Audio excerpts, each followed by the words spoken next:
Hello everyone, uh, welcome back to Basic Funda classes. I hope you guys are doing absolutely fine and you and your family are keeping safe from this global pandemic called Corona.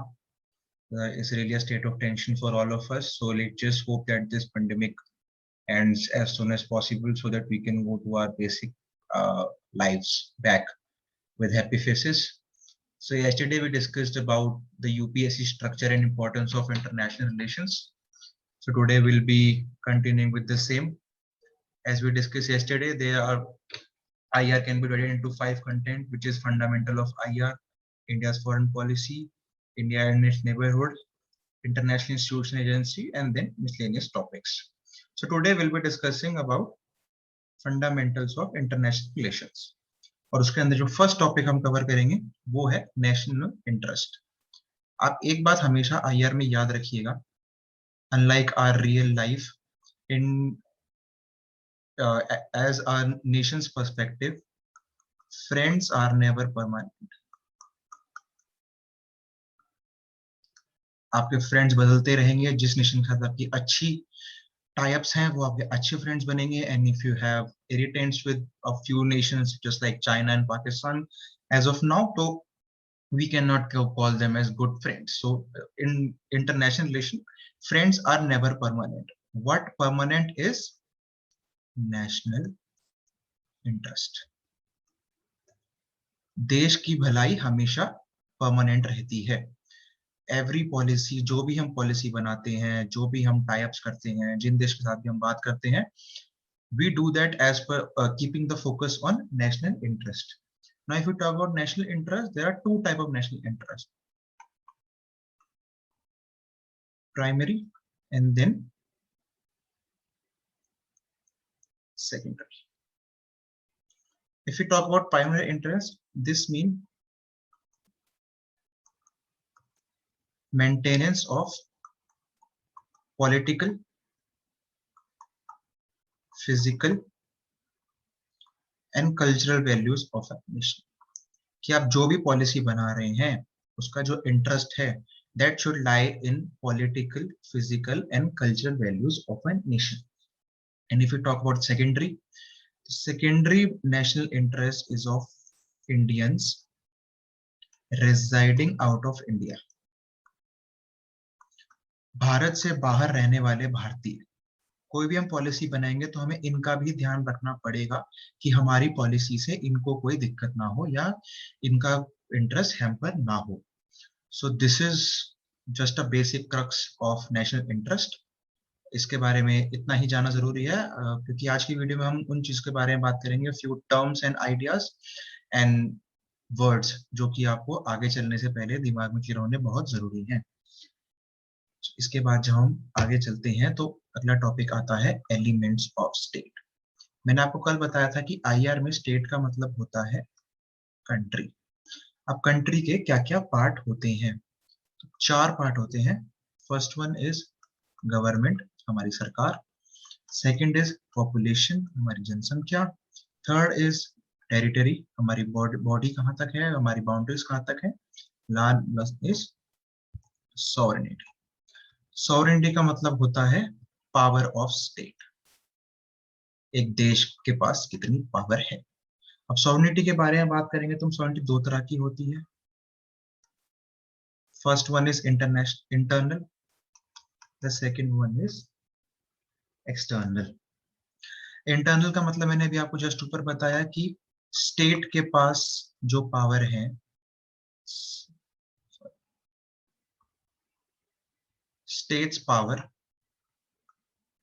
With in are boundaries. अगर ये हमारी boundary है तो इसके अंदर जो भी action लिए जाएंगे उसके पास जो स्टेट के पास पावर है उसको हम बोलेंगे इंटरनल सॉवरेनिटी. एक्सटर्नल सॉवरेनिटी का ये मतलब है कि जब भी अगर मान ले कि इंडिया US के साथ कोई डील कर रहा है तो इस डील का खाली इंडिया को अपना नेशनल इंटरेस्ट देखना है एंड US के साथ डीलिंग्स देखनी है. बाकी कंट्रीज क्या प्रेशर डाल रही हैं इनके ऊपर, पाकिस्तान क्या बोल रहा है, चाइना क्या बोल रहा है, रशिया क्या बोल रहा है, इस चीज से इंडिया या US को कोई फर्क नहीं पड़ना चाहिए. That India's sovereignty should not go down to the external pressure. while making any policies. This is a explanation of elements of state. इसके अंदर आपको इस जाता है government, population, territory and then sovereignty. हम आगे बढ़ेंगे तो आता है व्हाट इज प्लूरलिस्टिक स्टेट, क्योंकि ये टर्म आपको बहुत बार सुनने में मिलेगी. जैसे आपको पता है कि इंडिया में we have multiple cultures.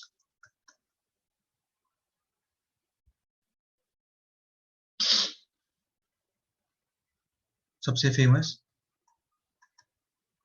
Hindu, Muslim, Sikh and Christian. But आप सबने बचपन में कहावत सुनी है कि हिंदू, मुस्लिम, सिख, ईसाई हम सब हैं भाई भाई. हालांकि इंडिया में अलग अलग कल्चर है, but in India we never treat religion as a nation. तो despite of having multi cultural society, we consider India as one nation. So a state which has multicultural society but has one nation theory is called as pluralistic state. छोटी सी explanation में ये topic cover हो जाता है, इसमें ज्यादा detail की जरूरत नहीं है. Next topic is self determination. मैं थोड़ा आपको हिस्ट्री में लेके जाना चाहूंगा. जब इंडिया और पाकिस्तान अलग अलग हुए थे, तो आपको पता है कि हमारे यहाँ पर एक बहुत ही डिस्प्यूटेड जगह है जिसको बोलते हैं जम्मू कश्मीर. पाकिस्तान चाहता था कि इसका पूरा कब्जा हो जाए इस पे. इंडिया कश्मीर को क्यों छोड़े, क्योंकि जब कश्मीर इंडिया का ही पार्ट है. तो इनके बारे में डिटेल में हम बात करेंगे जब हम पढ़ेंगे हिस्ट्री के बारे में कि कैसे पार्टीशन हुई थी, उस टाइम पे क्या क्या हुआ था, how are princely states were captured and India को एक अखंड भारत कैसे बनाया गया था. पर अगर हम अभी की बात करें तो अभी में हमको बस इतना जानना है कि सेल्फ डिटर्मिनेशन का सीधा सिंपल मतलब होता है कि a nation can dismember itself from a state if the state goes against the culture,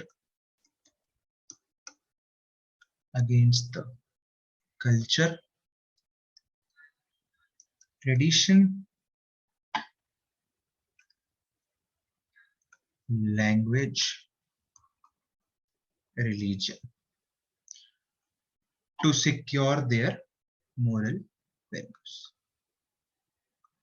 जब इंडिया और पाकिस्तान में जम्मू कश्मीर को लेकर लड़ाई हो रही थी, तब यूएन ने कहा था कि आप सेल्फ डिटर्मिनेशन करा लो लोगों को बोल के कि whether they want to be a part of Pakistan और they whether want to be a part of India. तो जहां पे उनका culture, traditional, language, religion value लाई करेंगी, वो उधर वोट करके अपने आप को उसका पार्ट बना सकते हैं. पर ये उस टाइम पे हुआ नहीं था.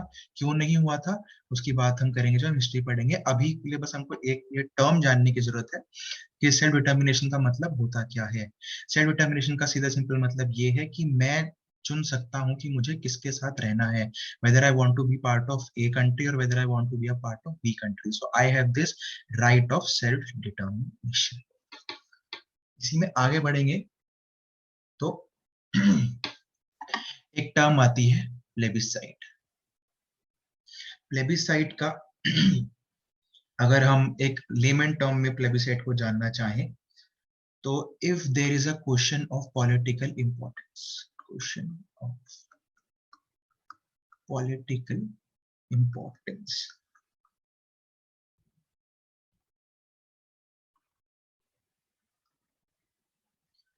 किस बेसिस पे, किसी रीजन के बेसिस पे.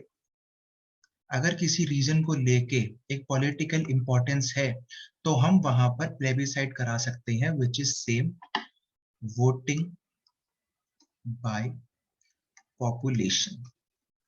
अगर किसी राज्य को या जगह को लेके ऐसा मतभेद है कि जिससे पॉलिटिकल इश्यूज खड़े हो सकते हैं, तो उधर हम प्लेबिसाइट करवाते हैं वहां के लोगों के थ्रू वोटिंग करवा के. जो नेक्स्ट एग्जाम्पल है उसके थ्रू आप प्लेबिसाइट को बहुत अच्छे से समझ पाएंगे. देखिए जूनागढ़ जो है वो हमारे गुजरात का पार्ट है. ये दिस इज जूनागढ़. अभी recent and this is Pakistan. अभी रिसेंटली पाकिस्तान ने एक मैप रिलीज किया जिसके अंदर इन्होंने जूनागढ़ को पाकिस्तान का पार्ट बनाया. And the reason which they give was कि Pakistan share water boundaries with Junagadh. आप खुद सोचिए, ये this is a conversation of without any logic, क्योंकि आप सबको पता है कि to be a part of Pakistan there should be a territorial continuity, but इसके बीच में इंडिया का इतना सारा पार्ट जो आ रहा है, so how can they claim that Junagadh is part of Pakistan. इसके पीछे की थोड़ी हिस्ट्री जानते हैं कि जूनागढ़ पाकिस्तान से कैसे लिंक हो रहा है। तो जूनागढ़ जो था, it was founded by Mohammad Sher Khan Babai. He was the founder of Babi dynasty of Junagadh in 1654। ठीक है, उसके जाने के बाद बाबी नवाब्स ने राज करा जूनागढ़ पे। बट जब 1947 में इंडिपेंडेंस आई, तो इंडिया के पार्टीशन के बाद जो बाबी डायनेस्टी का लास्ट रूलर था, मोहम्मद मदबन खान, मोहब्बत खान जी 3, उसने डिसाइड करा कि वो पाकिस्तान के साथ मर्ज करेगा, जो कि बहुत ही गलत है, क्योंकि पाकिस्तान और जूनागढ़ का कोई दूर दूर तक रिलेशन है नहीं। तो उसने ये डिसाइड करा कि he decided to merge Junagadh with newly form Pakistan. अब इंडिया ने जूनागढ़ को बचाने के लिए India send its military into Junagadh while Nawab of Junagadh was in Pakistan. इनके जो नवाब थे वो पाकिस्तान गए थे डीलिंग करने की how the merger will go. तो इस दौरान इंडिया ने वहां पे मिलिट्री भेजी and they captured the state of Junagadh, ओवरथ्रोइंग Nawab and the rights of princely state. जब जूनागढ़ इंडिया के पास आया तो जो वहां के नवाब थे मोहम्मद महाबत खान, उन्हें जाना पड़ा सिंध पाकिस्तान में रहने के लिए। हालांकि इसके बाद बहुत दिक्कतें हुई, यूएन में पाकिस्तान ने बोला कि दिस इज नॉट राइट कि आप ऐसे मिलिट्री भेज के कैप्चर कर सकते हो। तो यूएन ने बोला कि आप एक काम करें, आप यहाँ पे प्लेबिसाइड करवा लीजिए कि जूनागढ़ की जनता से पूछ लो कि वो किसके साथ रहना चाहती है। तो 20 फरवरी 1948 को एक प्लेबिसाइड हुआ, जिसमें 2,01,457 लोगों में से 91 को छोड़ के सबने इंडिया के फेवर में वोट किया, voted to join India. Almost 99.95 population voted to join India. तो इससे साफ साबित हो गया कि Junagadh will be a part of India. तो ऐसे प्लेबिसाइड करवा के जूनागढ़ को इंडिया का ऑफिशियल पार्ट बनाया गया। Now I hope that this word plebiscite is clear to you all. आगे हम बढ़ेंगे तो हम बात करेंगे फेडरेशन के बारे में। फेडरेशन, अगर आम तरीके पे बात करा जाए तो फेडरेशन 3 तरीके की हो सकती है। फेडरेशन को आप एक संगठन बोल सकते हैं, जैसे India is also a federation. लोग federation could be part of many different parties to form one united party. अब ये 3 तरह की इसमें फेडरेशन आती है। First is centripetal. इसमें बेस्ट एग्जांपल हम लेंगे यूएसए का। आपको पता है कि यूएसए में 2 नेशन थ्योरी है, they have 2 nation theory. Also they follow dual citizenship, क्योंकि वहां पर स्टेट को भी नेशन माना जाता है। तो सेंट्रल पेटल की अगर हम डेफिनेशन देखे जाए तो central petal is that when independent units through an agreement form a federation where residual power is vested in state। इसको हम बोलेंगे सेंट्रीपेटल फेडरेशन। जब अलग अलग इंडिपेंडेंट यूनिट एक एग्रीमेंट के थ्रू फेडरेशन बनाए तो उसको हम बोलेंगे सेंट्रीपेटल फेडरेशन। इसके अंदर रेजिडुअल पावर जो है वो स्टेट के पास रहेगी। हालांकि यूएसए में बाद में रेजिडुअल पावर स्टेट से छीन ली गई थी। तभी इनके दो 2 नेशन थ्योरी फॉलो करते हैं। स्टेट की अलग सिटीजनशिप है एंड यूएसए की अलग सिटीजनशिप है। Next, if you go to centrifugal federation, तो इसका एग्जांपल है इंडिया। क्योंकि जब इंडिया को आजादी मिली थी 1947 में, तब इंडिया एक पूरा इंडिया नहीं था। इंडिया में अलग अलग प्रोविंसेस बटे हुए थे, अलग अलग। हैदराबाद था, देन पौंडीचेरी, गोवा। तो जब इन जो अलग अलग फेडरेशन थे, जब वो एक साथ इकट्ठा हुए, तब इन सब ने मिलके एक अखंड भारत बनाया जिसका नाम था इंडिया। तो इसकी डेफिनेशन अगर हम सेंट्रीफ्यूगल की देखी जाए तो when unitary system transform into federation, जब अलग अलग यूनिट्स मिलके एक फेडरेशन बनाती हैं, तब उसको बोलते हैं सेंट्रीफ्यूगल फेडरेशन। इसके अंदर जो रेजिडुअल पावर होती है वो सेंट्रल के अंदर होती है, तभी हमारा पूरा जो भारत है वो सेंट्रल गवर्नमेंट चलाती है, और जो स्टेट है वो स्टेट गवर्नमेंट चलाती है, but the main power is always with the central. अब लास्ट हम बात करेंगे विच इज कॉन्फेडरेशन। इसका एग्जांपल हम लेंगे यूएसएसआर। जब अलग अलग यूनिट्स मिल के एक फेडरेशन बनाए फॉर फ्यू सब्जेक्ट्स और ऑल, तब हम इसको बोलते हैं कॉन्फेडरेशन। अब इसके अंदर एक फर्क सेंट्रीफ्यूगल और कॉन्फेडरेशन में ये है कि इधर units always has the right to secede, कि वो कभी भी अपने आप को अलग कर देते हैं। यही रीजन था वाई यूएसएसआर जब बट गया था, डिसइंटीग्रेशन ऑफ यूएसएसआर हुआ था, तब इधर रशिया था। This is the basic structure of federation. Now if you move further, then there is this beautiful term called liberalism. अब अगर हम लिबरलिज्म के बारे में बात करें तो लिबरलिज्म बहुत ही आसान शब्दों में अगर कहा जाए तो फ्रीडम। जैसे आज के जमाने में सेम सेक्स मैरिज, तो liberal country is a country जहां पर बेसिक राइट्स दिए जाएं अपने वहां की पॉपुलेशन को, and they have a liberty to perform certain task. अब इसके अंदर हम कुछ टर्म्स के बारे में बात करेंगे। First term will be early liberalism. Early liberalism उसे कहा जाता है जहां पर government only look after law and order. यहाँ पर गवर्नमेंट और स्टेट का काम खाली ये होता है कि वो बस लॉ एंड ऑर्डर को देखें। यहाँ पर बाकी अब कौन सी मैन्युफैक्चरिंग हो रही है, वो कैसे हो रही है, उस पे क्या पॉलिसीज बननी है, they the state is not concern toward those. तो here the no intervention by the state is practiced and people were developed on their own. तो इसमें लोगों को छूट दी गई थी कि आपको जैसे डेवलप करना है आप कीजिए, हमारा काम है खाली लॉ एंड ऑर्डर को देखना। अब इससे हुआ क्या कि स्टेट जो थी वो खाली पुलिस स्टेट थी, तो खाली वो maintenance of law and order ही देखते थे। अब इसमें क्या हुआ कि जो बहुत अमीर लोग थे, those who were very rich, they started earning on a very high rate.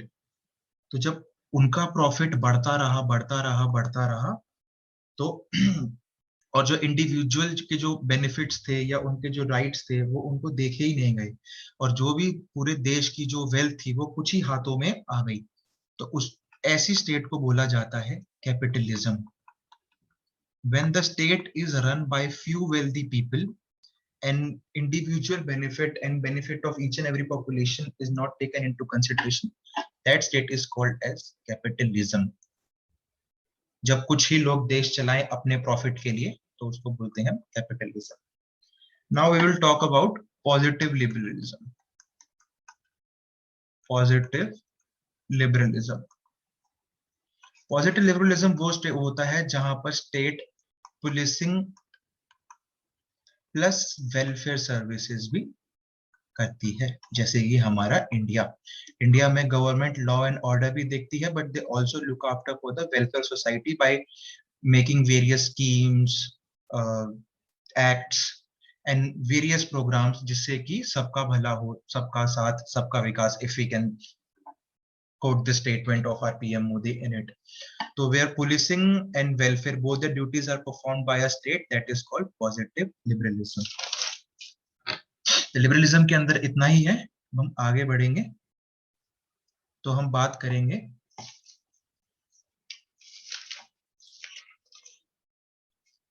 एक बार, sorry I skipped the referendum part over there. So we'll just talk about referendum over here. Referendum क्या होता है मैं आपको एक एग्जांपल के तौर पर समझाना चाहूंगा। 1967 गोवा ओपिनियन पोल।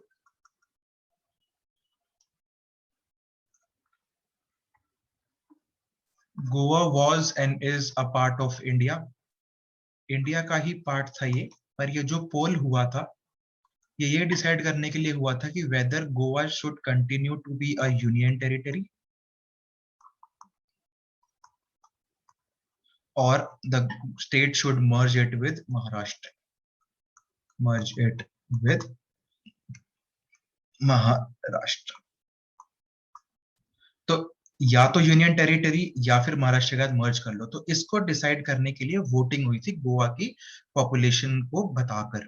तो उसमें ये डिसाइड हुआ था कि Goa should be the union territory, इसको महाराष्ट्र के साथ मर्ज ना किया जाए। And finally in 1987 Goa became a full-fledged state. A full-fledged state. तो जहां पर रेफरेंडम में हमेशा ये देखा जाता है कि कॉन्स्टिट्यूशन के पॉइंट ऑफ व्यू से देखा जाता है कि कॉन्स्टिट्यूशन के अंदर क्या चेंज होंगे, क्योंकि यूनियन के लिए अलग पॉलिसीज होती हैं। जैसे आप सबको पता है यूनियन की अलग पावर्स होती हैं, स्टेट की अलग पावर्स होती है। तो अगर इसको महाराष्ट्र के साथ मर्ज कर दे तो ये स्टेट बन जाती, पर इसको यूनियन रखा गया। तो यहाँ पर कॉन्स्टिट्यूशन एक रोल प्ले करता है। तो रेफरेंडम का कनेक्शन हमेशा कॉन्स्टिट्यूशन से होता है। And I just speak out the definition for you. If a law or constitution amendment is passed by legislature, it can subject to people's vote. अगर जैसे गवर्नमेंट बोलती है कि गोवा को हम पार्ट बनाएंगे महाराष्ट्र का, पर इसके लिए लोगों की वोटिंग भी हो सकती है, जो कि हुई और जिससे डिसाइड हुआ कि यूनियन टेरिटरी ही चलेगी गोवा। तो ऐसे जब पॉइंट आता है उसको हम बोलते हैं रेफरेंडम। हम आगे बढ़ेंगे तो हम बात करेंगे सोशलिज्म के बारे में। सोशलिज्म क्या होता है, व्हाट इज बेसिक स्ट्रक्चर क्या है। कैपिटलिज्म के अंदर हमने बात करी थी कि जब कैपिटलिस्ट स्टेट हम उसको बोल सकते हैं जहां पर wealthy people run the country.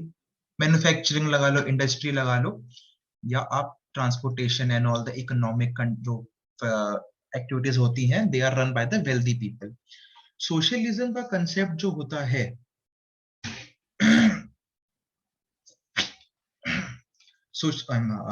I'm sorry, तो सोशलिज्म का कंसेप्ट कहता है कि land and capital are the source of all form of wealth.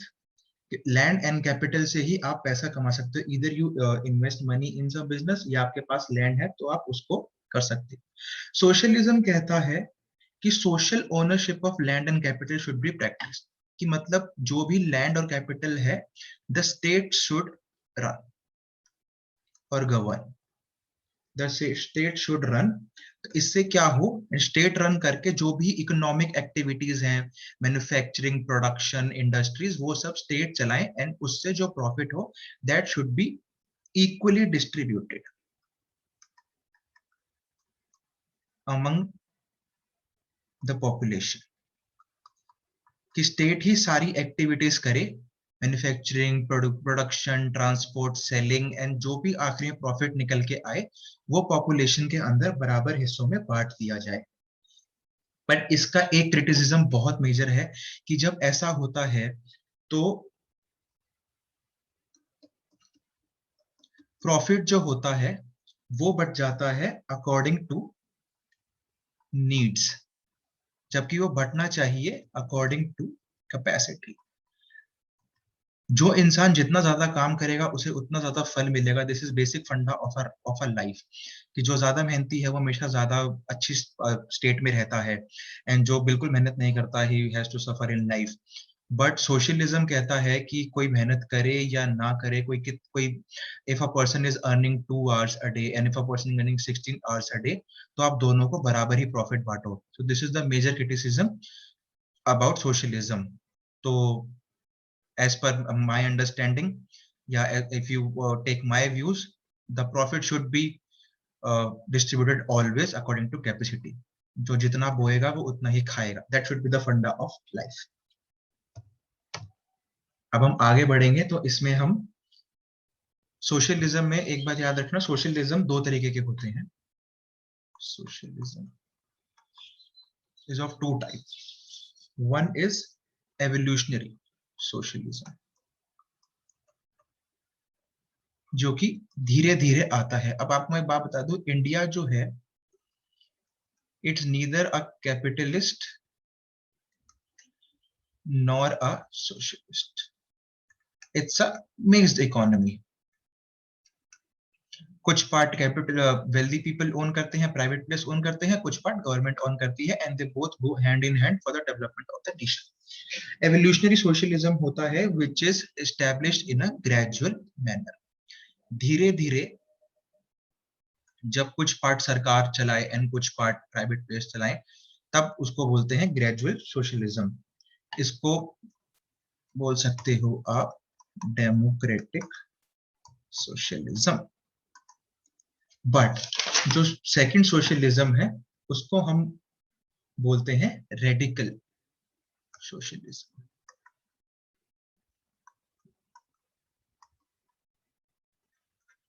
जब विद्रोह हो जाए, प्रोटेस्ट हो जाए, and revolutions are going all over the country, and then if socialism comes into a power, that is called as radical socialism और scientific socialism. ठीक है. अब हम आगे बात करेंगे communism and dialectic materiality theory.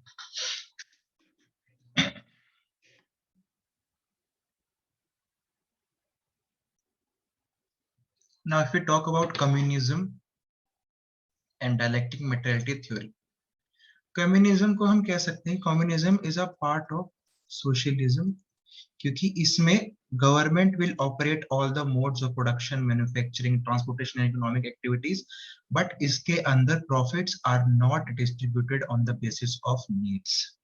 This is a major difference between communism and socialism.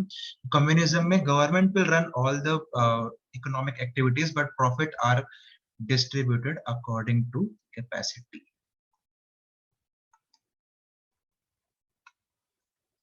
And the basis of communism, you should always remember, is Marxism. Marks ने communism की थ्योरी दी थी अपने मैनिफेस्टो में, which was published is 1944. And Marx, by Marx I mean Karl Marx. Now if we talk about dialectic materiality theory, अब Karl Marx कहता है कि जो हिस्ट्री है, that is not a event of chronology, कि जो हुआ जैसे हुआ, that is not a event of chronology. हालांकि उसके अकॉर्डिंग वो ये कहता है कि हिस्ट्री जो है, that is a event of growth where development take place in form of thesis, antithesis and synthesis. I'll repeat that for you. He state that history is orderly system of growth where development, ऐसी स्थितियां बनी थी जहां पर जो विकास था वो हुआ था in the form of thesis. मैं आपको बताऊंगा अभी क्या इनका मतलब है. Thesis, antithesis and synthesis. मान लीजिए कि गवर्नमेंट ने कोई एक पॉलिसी निकाली, न्यू पॉलिसी निकाली, उसको लेके बहुत ज्यादा प्रोटेस्ट हुए. So those protest will be cause as antithesis. उन प्रोटेस्ट को सब पॉइंट ऑफ व्यू में रखने के बाद जो रिवाइज्ड पॉलिसी जो बनी, that will be called as synthesis. तो अगर मैं इसका एक अभी एग्जांपल दूं, तो आप कह सकते हो कि जो कैपिटलिज्म था, दैट वाज थीसिस. उसको काउंटर करने के लिए जो लेबर का प्रोटेस्ट सब हुआ था, that will be called antithesis. And then last में stateless and casteless society, which is equal society, is synthesis. तो ये सब जो है this all comes under the dialectic materiality theory, जो कि ये कहती है कि history is not a event of chronology, actually it's an event of development of growth which comes in the form of thesis, antithesis and synthesis. ये theory use करी थी Karl Marx ने, but in actual it's a theory of Hegel. If it comes, हालांकि ऐसे question paper में आते नहीं है factual, but you have to remember that this theory was of Hegel and it was quoted by Karl Marx. Now we will move on to some other key terms. Frontline state. जब cold war हुआ था between US, जो कि map में कहीं यहाँ आता है, एंड रशिया, जो कि मैप में कहीं यहाँ, इसमें कोल्ड वॉर स्टार्ट हुई थी, तो आपको पता होना चाहिए कि यूएस एंड रशिया इतने दूर हैं कि they can not fight directly, या उन्हें कुछ भी एक्शन लेना तो डायरेक्टली नहीं ले सकते. तो फ्रंट लाइन स्टेट जब उन्हें कहा जाता है कि if Russia has to take some action, और उन्हें अगर कोई बेस चाहिए, तो उन्होंने लिया था इधर यूएसए के पास Cuba. And for US they took base over here as Pakistan. So for US, Pakistan was frontline state, and for Russia, Cuba was frontline state. When two enemies are very distant apart, they select certain areas within the area of the nearest area of enemy. So US ने क्या करा, US ने Russia के पास पाकिस्तान को अपना area frontline state बनाया, and Russia ने US के पास क्यूबा को अपना फ्रंटलाइन स्टेट बनाया. तो in very simple words, this is the definition of frontline state. Now if we move forward, this is called as buffer state. ये आपको मैप से बहुत अच्छी तरह समझ आ जाएगा. Buffer state is the state which is between two nations. जैसे ये इंडिया है एंड ये चाइना है. तो चाइना इन एरिया पर तो कभी भी अपना टेरिटोरियल क्लेम फॉलो कर ही नहीं सकता, अपना डाल ही नहीं सकता, क्योंकि we have buffer state of Nepal. And in future अगर कुछ चाइना और इंडिया के बीच बहुत मेजर वॉर हो जाती है, देन तब भी Nepal will act as a buffer state, जो कि एक सेफ जोन बनाया जा सकता है. तो buffer state is a state which exist between two hostile nation. इनकी इंडिया की चाइना से नहीं बनती, चाइना की इंडिया से नहीं बनती, and therefore Nepal is acting as a buffer state between the two, ताकि इनके बीच की थोड़ी जो टेंशंस हैं वो कम हो सके. Now, if we move further, track 1 and track 2 diplomacy. Track 1 को कहा जाता है कि we will just take some example, India and Pakistan. मानो इनके बीच में एक नया इशू आया है ड्यू टू एलओसी पे जो सीज फायर होते हैं बार बार, उनको लेके एक इशू नया रिसेंटली आया. तो if we go by the official channels, the official talk between the Minister of External Affairs of India and Minister of External Affairs of Pakistan, they go on official channels and they have a talk. So that will be called as track 1 diplomacy. But if we take the support of some religious groups, civil society, और cultural group etcetera, जब दो देश के ऐसे group इनऑफिशियल और informal तरीके से आपसी सहमति से इशू को सॉल्व कर दें, तब उसको बोला जाता है track 2 diplomacy. The last topic of discussion would be balance of power. Balance of power दो तरीके के होते हैं. One is direct opposition and another one is pattern of competition. अगर हम डायरेक्ट ऑपोजिशन के बारे में बात करें, जब कोई एक स्टेट दूसरे स्टेट के ऊपर अपनी विल को इम्पोज करती है, मान लो यूएस कहता है कि इंडिया को ऐसे नहीं ऐसे करना है, और India has to strictly follow this policy और दैट पॉलिसी, तो तब जो बाकी स्टेट मिल के अपोज करते हैं उसको बोला जाता है direct opposition. That when state tries to impose its will on a nation, then it will be directly opposed. Then it would be directly opposed by one or group of state to maintain the status quo, which is condition made previously. To maintain the status quo. Conditions made previously. तो जब एक से ज्यादा state उस will को oppose करती है तब उसको बोला जाता है direct imposition. And if you talk about pattern of competition, तो इसमें क्या होता है, when two states try to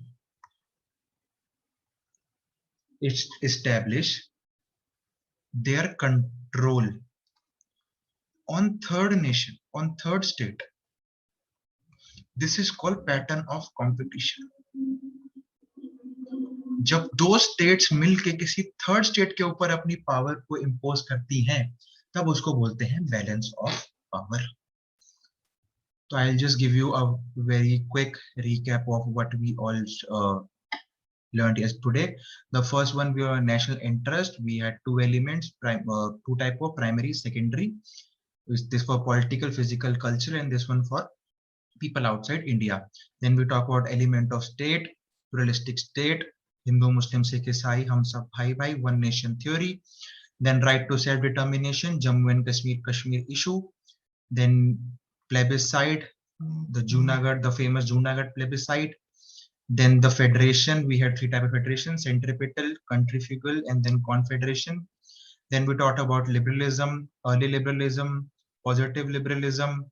Then we talked about a referendum, the Goa opinion poll 1967, and Goa became a full-fledged state in 1987.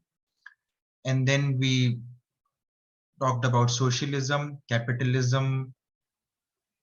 Socialism are two type: evolutionary and then radical. Then dialectic materiality theory, thesis, antithesis, and synthesis. Then frontline state, Pakistan and Cuba. Then buffer state, Nepal. And then track 1 diplomacy, official channel, track 2 diplomacy, unofficial channel, and then balance of power.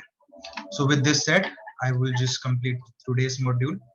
When we meet next time, we will discuss India's foreign policy. Here we will learn about different policies and the phases of foreign policy of India. Till then, be safe, be happy, and let's just wish this corona ends as soon as possible. So with this said, guys, I'll take your leave. Thank you so much. Bye-bye.